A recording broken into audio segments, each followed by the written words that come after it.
Saya Masayu Adiba Nurhalizah. Saya Dara Saraswati Nasution. Saya Andini. Saya Rian Aura Perdana. Saya Greg Richard Resmo. Saya Zaina Malini. Ada satu hal yang selalu dilakukan oleh semua orang, baik sejak bayi, anak kecil, remaja, dewasa, hingga tua. Hal itu adalah belajar. Belajar adalah suatu kegiatan yang pasti dilakukan oleh semua orang. Tapi teman-teman tahu nggak nih, kalau sebenarnya belajar tuh mempunyai banyak teori loh. Nah, kali ini kami akan menjelaskan mengenai apa aja sih teori-teori belajar menurut para ahli dan bagaimana penerapannya biar kita bisa belajar lebih efektif. Yuk, simak video ini sampai selesai. Belajar adalah suatu usaha atau kegiatan yang bertujuan mengadakan perubahan di dalam diri seseorang, mencakup perubahan tingkah laku, sikap, kebiasaan, ilmu pengetahuan, keterampilan, dan sebagainya. Lalu, apa ya tujuan dari belajar? Belajar itu menambah pengetahuan dalam berbagai bidang ilmu.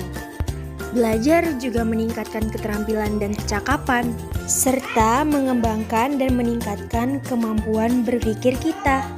Dari berpikir yang bersifat konvergen atau sifatnya hanya menerima dan mengingat, menjadi berpikir yang sifatnya divergen atau sifatnya lateral yang lebih terbuka luas, kreatif, inovatif, menciptakan, dan out of the box. Lalu, tujuan belajar selanjutnya adalah mengadakan perubahan di dalam diri seperti tingkah laku, mengubah kebiasaan buruk menjadi baik. Tujuan belajar yang selanjutnya adalah mengubah sikap dari negatif menjadi positif. Kemudian, tujuan yang selanjutnya adalah mengubah pola pikir dari negatif menjadi produktif.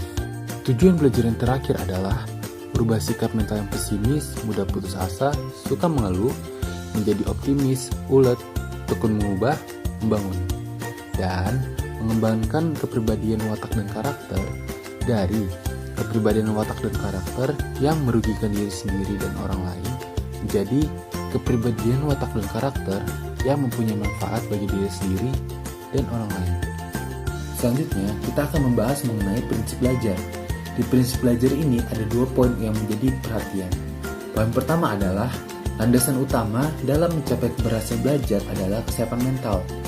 Peserta didik hendaknya memiliki minat yang besar terhadap semua mata pelajaran yang diterima di sekolah. Poin yang kedua adalah tujuan peserta didik belajar selalu terarah pada terjadinya perubahan dalam dirinya dan dia merasakan mendapatkan hasil belajar yang ditandai adanya prestasi belajar. Nah, ada beberapa teori belajar yang harus kita ketahui. Let's check this out. Yang pertama, ada teori belajar behavioristik yang dianut oleh Gage dan Bellier, yang merupakan teori belajar yang mengutamakan pada perubahan tingkah laku siswa sebagai akibat adanya stimulus dan respon. Dengan kata lain, belajar di sini merupakan bentuk perubahan yang dialami siswa dalam hal kemampuannya yang bertujuan merubah tingkah laku dengan cara interaksi antara stimulus dan respon. Contohnya, yang pertama itu ada Rina yang pertama kali menyentuh api dan merasakan kesakitan. Di next time, dia tidak akan berani lagi menyentuh api karena sudah tahu bagaimana rasa sakit akibat menyentuh api tersebut. Yang kedua, ada Randi yang mendapat nilai 100 pada ujiannya dan dia mendapatkan hadiah dari orang tua karena nilai tersebut. Di next time-nya, dia akan berusaha belajar dan termotivasi untuk mendapatkan nilai yang tinggi untuk mendapatkan hadiah dari orang tuanya. Yang kedua, ada teori belajar kognitivisme, di mana merupakan salah satu teori belajar yang dalam berbagai pembahasannya juga sering disebut dengan model kognitif, yang mempunyai arti bahwa menurut teori belajar ini, tingkah laku seseorang ditentukan oleh persepsi atau pemahamannya tentang situasi yang berhubungan dengan tujuan. Oleh karena itu, teori ini tuh memandang bahwa belajar itu sebagai perubahan persepsi dan perubahan pemahaman. Contoh dari teori belajar kognitivisme adalah Sina di sekolah baru belajar pembagian. Saat di rumah, Orang tua Sina memberi beberapa permen kepada Sina dan adiknya. Kemudian, Sina membagi rata permennya dengan adiknya. Selanjutnya, teori belajar humanisme adalah belajar dianggap berhasil jika si pelajar memahami lingkungannya dan dirinya sendiri. Siswa dalam proses ini belajarnya harus berusaha agar lambat laun dia mampu mencapai aktualisasi diri dengan sebaik-baiknya. Teori belajar ini berusaha memahami perilaku pelajar dari sudut pandang pelakunya, bukan dari sudut pandang pengamatnya. Untuk contohnya, misalnya, Alika tidak suka dengan tingkah laku sepupunya Okta. Menurut Alika, Okta terlalu kasar saat bermain dengan Alika. Kemudian, Alika mendengar bahwa Okta bersekolah di sekolah khusus cowok dan tidak memiliki banyak teman cewek. Setelah memahami kondisi Okta, Alika memaafkan Okta dan membantu Okta agar tidak bertingkah laku kasar, khususnya terhadap cewek. Proses pembelajaran efektif. Pertama, teori behaviorisme. Karena teori ini berfokus pada perubahan tingkah laku melalui stimulus respon, penerapan pun harus berfokus pada perbaikan tingkah laku. Setelah penilaian, hasilnya harus diberikan agar dapat menjadi evaluasi bagi para siswa. Bagian yang buruk harus diperbaiki dan bagian yang sudah benar harus ditingkatkan.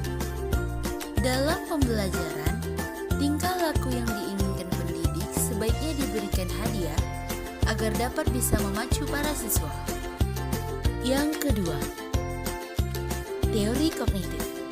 Karena teori ini menekankan kemampuan mental manusia seperti mengerti, memperhatikan, dan menilai, maka proses pembelajaran harus berkaitan dengan hal-hal apa yang siswa harus perhatikan. Guru harus mengkoordinasikan pengalaman-pengalaman yang diterima oleh para siswa. Dan yang ketiga, teori humanistik. Karena inti dari teori ini adalah memahami lingkungan dan dirinya sendiri, maka proses penerapannya harus difokuskan pada mengkondisikan lingkungan dan kemampuan individu. Seperti guru harus memahami kemampuan siswa, guru harus membuat kegiatan di mana siswa dapat aktif terlibat, dan guru harus mampu membimbing siswa untuk memahami hakikat atau inti dari pelajaran yang sedang mereka pelajari. Jadi, bisa dikatakan bahwa untuk pembelajaran yang efektif itu bisa saja semuanya dari ketiga teori ini. Namun, itu tergantung oleh situasi kondisi bagaimana kita akan melakukan pembelajaran itu. Demikian yang dapat kami sampaikan. Terima kasih.